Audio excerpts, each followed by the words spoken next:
And good evening to you. We are tracking those tropics, including some of the messages that our local elected officials have to say about how we're preparing for these two storms set to hit Louisiana over the next few days. Governor Gov Edwards speaking at State Police headquarters right now. Let's take a listen. Emergency protective measures limited to assistance for mass care, including evacuation and shelter support. And obviously this is timely and a good thing because, as I'm sure you're aware, the 4 p.m. update from the National Weather Service now forecasts Laura to potentially make landfall in Louisiana on the cusp of being a Category 3 hurricane. Right now she's still a tropical storm, but she's predicted to at least be a strong Category 2 hurricane and right on the line with Category 3 when she makes landfall in Louisiana. And we always advise people to be prepared for a storm that is 1 degree higher, 1 level higher than forecasted anyway. So we need to be ready for a Category 3 hurricane. Just to put this into context, we haven't had a Category 3 hurricane in Louisiana since Hurricane Rita in 2005. And I know that particular year brings up horrific memories and images for all of us in Louisiana. And we also know that tremendous progress has been made in Louisiana in terms of the hurricane risk reduction system and other levees and other flood protection that we have in place. So we ask you to keep in mind that this storm, Laura, could be stronger than we previously thought. Don't let your guard down. And we're also looking at a 1-2 punch because Laura is the second one that we're going to see. The first one is going to be Hurricane Marco.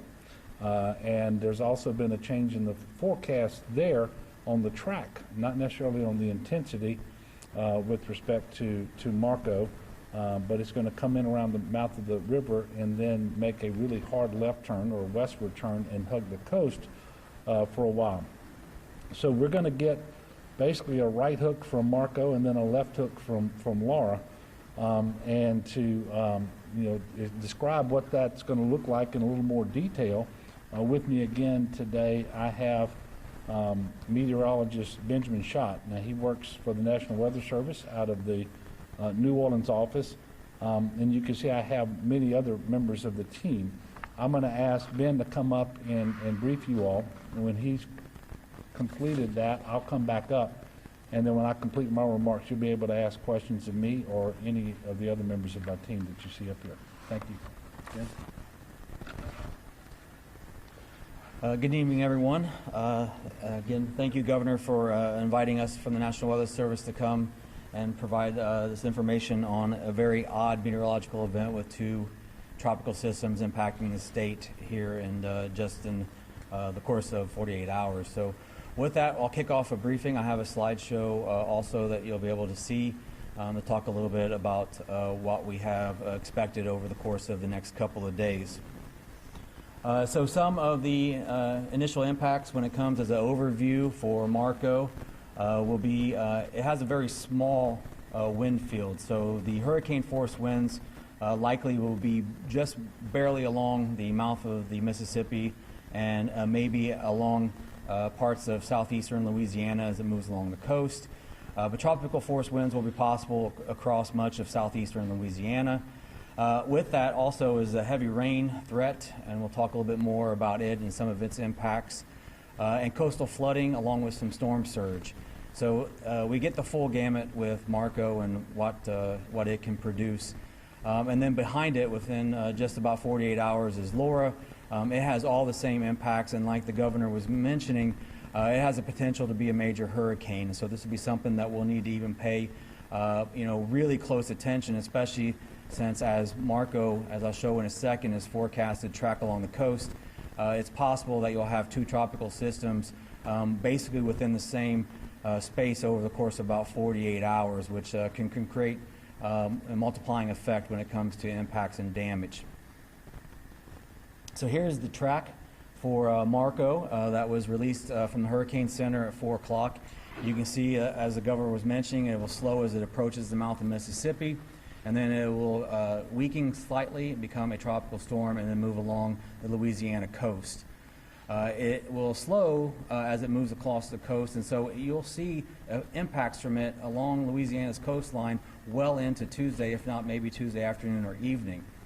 With that, again, are the watches and warnings that you see on the graphic. So you can see across southeastern Louisiana, there is tropical storm and hurricane watches and warnings up right now, as long as with storm surge.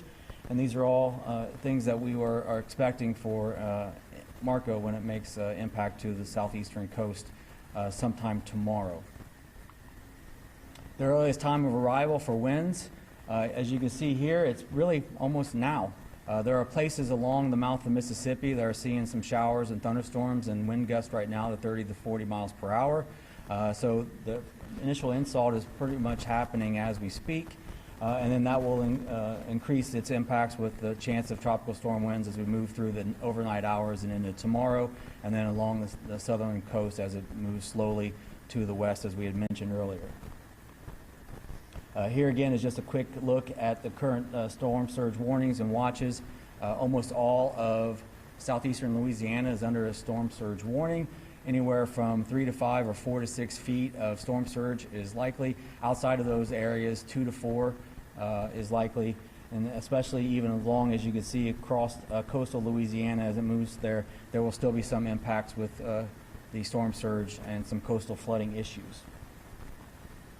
I mentioned earlier about the rain with Marco, and so there is definitely a high chance of significant rainfall, flash flooding to occur across southeastern Louisiana. That includes the city of New Orleans and all of the North Shore and then parts of both the Florida parishes and then all the way down to the mouth of Mississippi. So there is a significant place here that can see 5, 10, and maybe even locally higher amounts pushing 15. And the key takeaway from this is, folks got to understand you just cannot drive in the water. You can't really see how deep the water is. If it's at nighttime, you'll have no understanding if the roadway is still even there. So that is one of the number one killers when it comes to heavy rain and flash flooding in these events, is people driving in the water. And so it's key for folks to understand that that threat will be out there through the course tomorrow into Tuesday, as there will likely be very heavy rain bands circulating around Marco in the next 24 to 36 hours. So then right after, behind Marco, we have Laura. Laura, as you can see here, is right now moving along the very southern and southeasterly portions of Cuba. It will keep working its way to the west over the course of the next couple of days. And as it comes off Cuba, that will be key, because that's when we'll have a full understanding of how organized it is and how quickly it can develop into a hurricane. Right now, as the governor mentioned, it is expected to be a Category 2, a very strong Category 2, at the upper level of that category as it approaches the coastline of Louisiana. There is definitely the possibility that it could be a little bit stronger and be a Category 3. That has significant impacts when it comes to the storm surge, and I'll hit on that here in just a moment. The reasonable time for it to start to see its effects, there may be some glancing blow along Plaquemines Parish and the far southeastern portions of the state as early as Tuesday night, but the most likely effects across southwest Louisiana will be on Wednesday morning.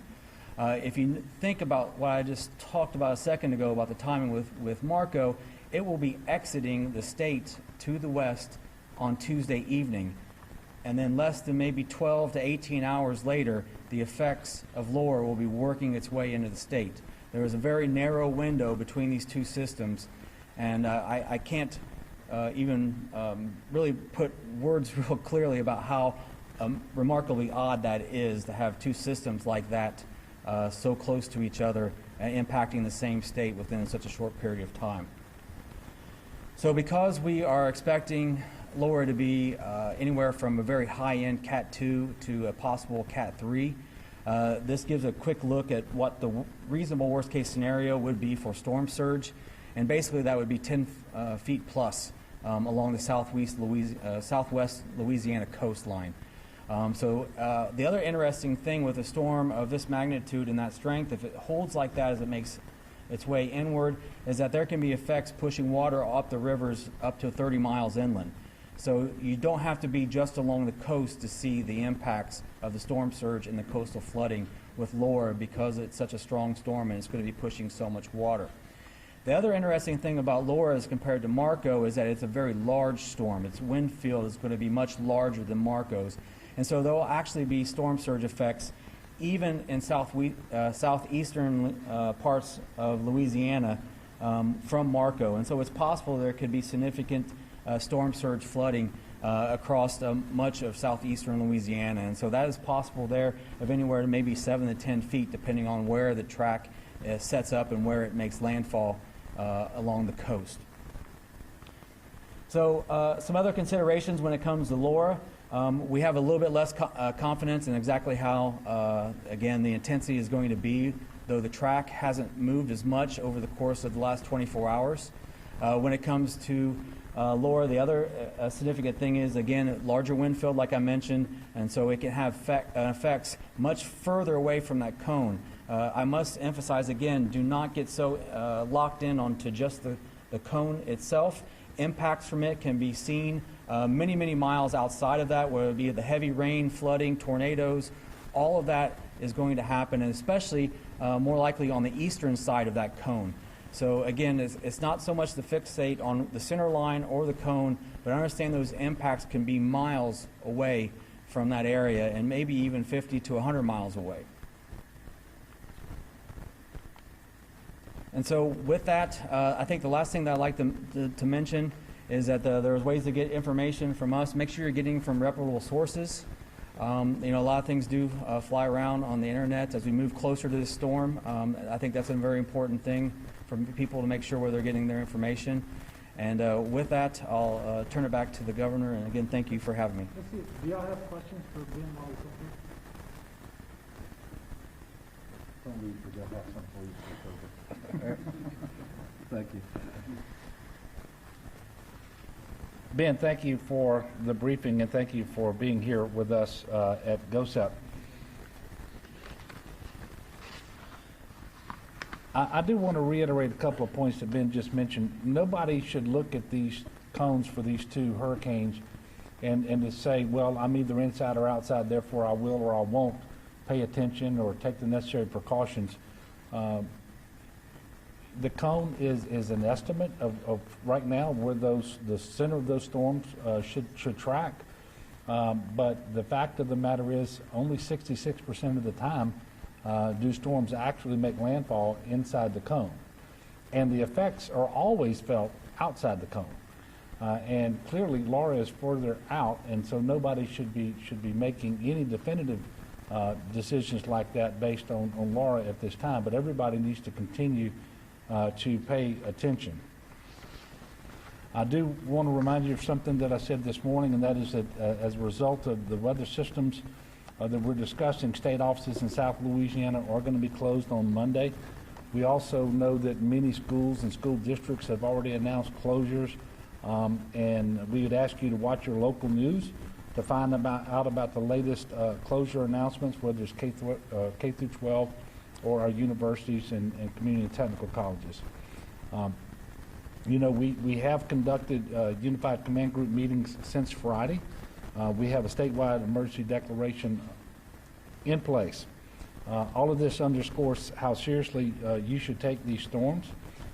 And I want you to know we're expecting significant impact from wind and potentially spawning some tornadoes as well.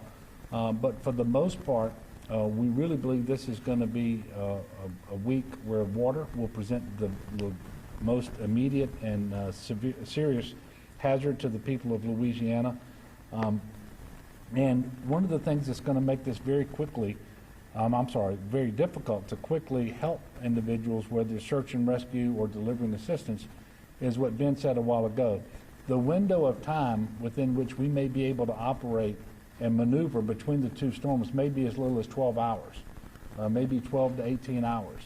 And so that's going to make things very difficult from a search and rescue standpoint. It's going to make things very difficult from the standpoint of restoring electricity. because those trucks can't operate when the winds get to 35 miles per hour or greater. And so you can anticipate that if your electricity goes out, and I've never known us to have a hurricane without electricity going out for a number of people, that it could be out longer than would be normal. And that's why we're telling people, for all of these reasons, be prepared for you and your family for the first 72 hours. Obviously, we're going to get to you just as quickly as we possibly can, and we always tell you that the first 72 hours are on you. That's part of our plan going into it. But this one, has a greater likelihood than other storms that we've had, where it's going to be that 72 hours before you may receive some assistance. So you should be prepared to shelter in place yourself and your family for at least that long. In order to be prepared to do search and rescue, the State Fire Marshal's Office has deployed staff from Region 7 up in Shreveport and 8 in the Monroe area down towards South Louisiana, comprising 2 urban search and rescue teams with 35 members, 8 watercrafts. Each have been staged in Lafayette and in Tangipahoa Parish. GOSEP, Emergency Operations Center, is operating 24 hours a day. Crisis Action Team is working with parishes to supply sandbags and other resources as we receive requests for assistance. An update from this morning: 25 parishes have now issued emergency declarations. 12 additional parishes are in the process of completing their emergency declarations, and there may be more to follow. I do want to remind everybody that COVID-19 is prevalent throughout our state, just like it is the rest of the country. It's in every community. We cannot ease up on practicing all of the mitigation measures that we've been talking about for months now. The virus is not concerned that we have hurricanes coming. And so it's not going to take any time off, and neither can we. And it's going to make things a little more difficult, but we have to be mindful of these mitigation measures, and particularly wearing masks, social distancing, proper hygiene with washing your hands, and so forth. So please make sure you do have hand sanitizer, soap and water, and masks so that you can stay safe. We are going to pause COVID testing on Monday and Tuesday in light of the storms. If there are going to be closures beyond that, we will make that announcement later. But we do want you to get tested if you need to. If you have symptoms, or if you've been a close contact to someone who is COVID positive, and we want you to get tested as soon as possible. So pay attention to when that testing is going to be available for you. This is also an important reminder about COVID when you are sheltering in place. You need to protect yourself against COVID-19, and if you have immediate family members who cannot stay in their home for some reason, you take them in. If you're coming from different households, you need to practice the distancing to the maximum extent possible, and the wearing of masks as well. And for those reasons, congregate shelters, I should say, will be a last resort. We do have a growing number of areas that are under mandatory evacuation. I am going to read that list now because I think it's very important. And we do encourage everybody to closely follow the news and heed the warnings that come from your local governmental officials. But implemented mandatory evacuations are as follows: East and West Bank of Plaquemines Parish, Golden Meadow and Lafourche Parish, Grand Isle and Jefferson Parish, also Barataria, Crown Point, Jean Lafitte, and Lower Lafitte, all of those in Jefferson Parish. And then in Lafourche Parish, south of the Leon Terrio floodgate, and south of Zone 1 in Terrebonne Parish. For those who need to evacuate, this is what you have to do now. First of all, stay with family or friends if possible. Make hotel reservations in a safer area if that is preferable to you and available to you. If you can avoid sheltering in place with people outside of your household, you should. If you have to shelter in place with others, again, remember to wear a mask, keep distance, even in your own home. And I know that's very different from anything we've experienced up to now or that I've had to say up to now, but even in your own home, if you're sheltering with people who are not part of your immediate household, you need to follow these mitigation measures. If you don't have any of these options available to you, or if you need transportation assistance, please contact your Office of Emergency Preparedness. You can find contact information under contacts at getagameplan.org. So if you go to getagameplan.org, it's going to give you all of the information that I just gave you about being prepared for hurricanes, but there's also information about contacts for your local officials. DOTD staff are on alert. They mobilize their high water signs, barricades, and other equipment that may be needed to address issues related to the storms.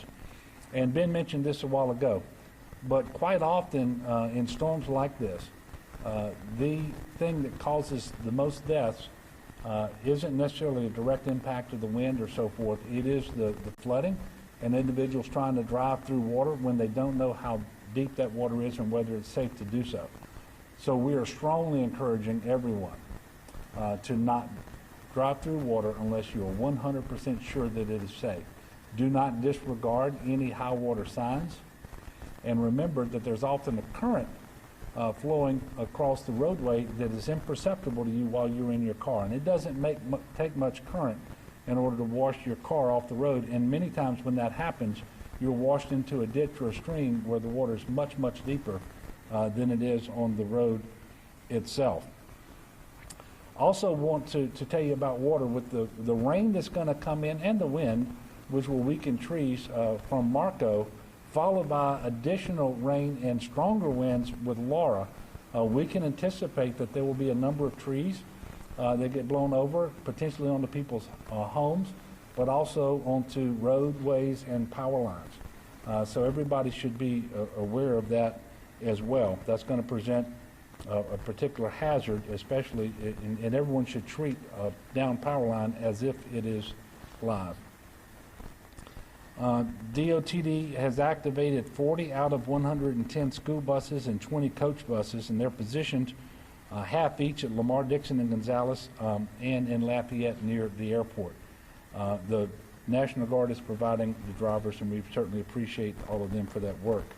I do want to remind everyone, if you're out and about, or first of all, you shouldn't be out and about unless it's absolutely safe to do that.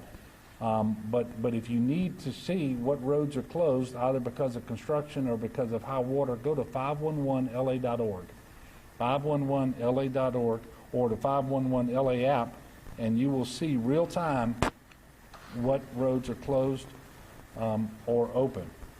I will tell you that we anticipate that our next UCG will be tomorrow morning with a call with the Weather Service.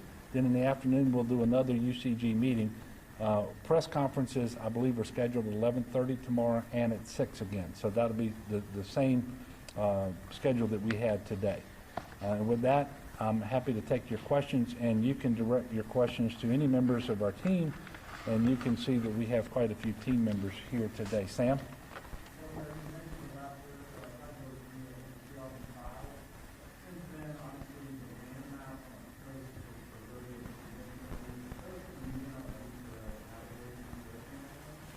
Well, look, there are many reasons to believe that we're more ready for Category 3 than we have been at any point in a number of decades, and that's with all the work that has gone in to protecting citizens, both their lives and their property. The hurricane risk reduction system around New Orleans, for example, but not just there, Lafourche and Terrebonne parishes and St. Mary. I mean, there have been improvements all along our coast.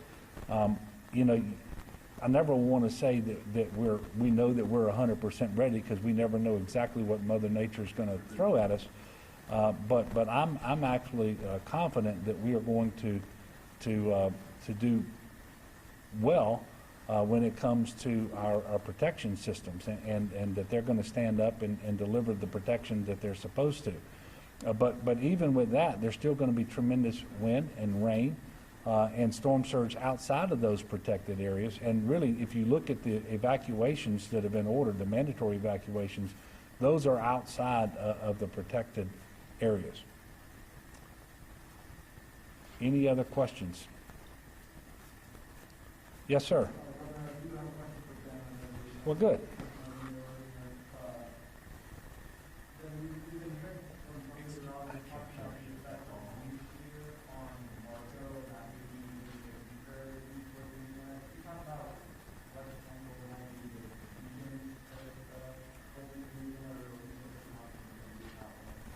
Right now, there's no indication that it's in a weakening mode. The last indications of Marco showed it still had plenty of convection at its center, which is the heart of any tropical system, and everything that was flying into it showed it at hurricane strength. It is a very small storm, though. The wind field does not extend very far, so you are not going to see hurricane force winds much further than maybe 20 or 30 miles away from the center. Unlike what will probably be the case when we're dealing with Laura, where you could see tropical storm force winds extend maybe 100 or 150 miles away from the center. It looks like it's going to be a much larger storm. But to get back to your question directly, there's right now nothing that shows Marco is going to diminish overnight or as it approaches the mouth tomorrow morning, though it does show as it starts to move to the west tomorrow, there would be some influences because it's interacting now with landmass, and then that would actually start to diminish its strength. But that is even slowly because it is a tropical storm the entire length of the time through Tuesday afternoon as it moves across the southern Louisiana coast.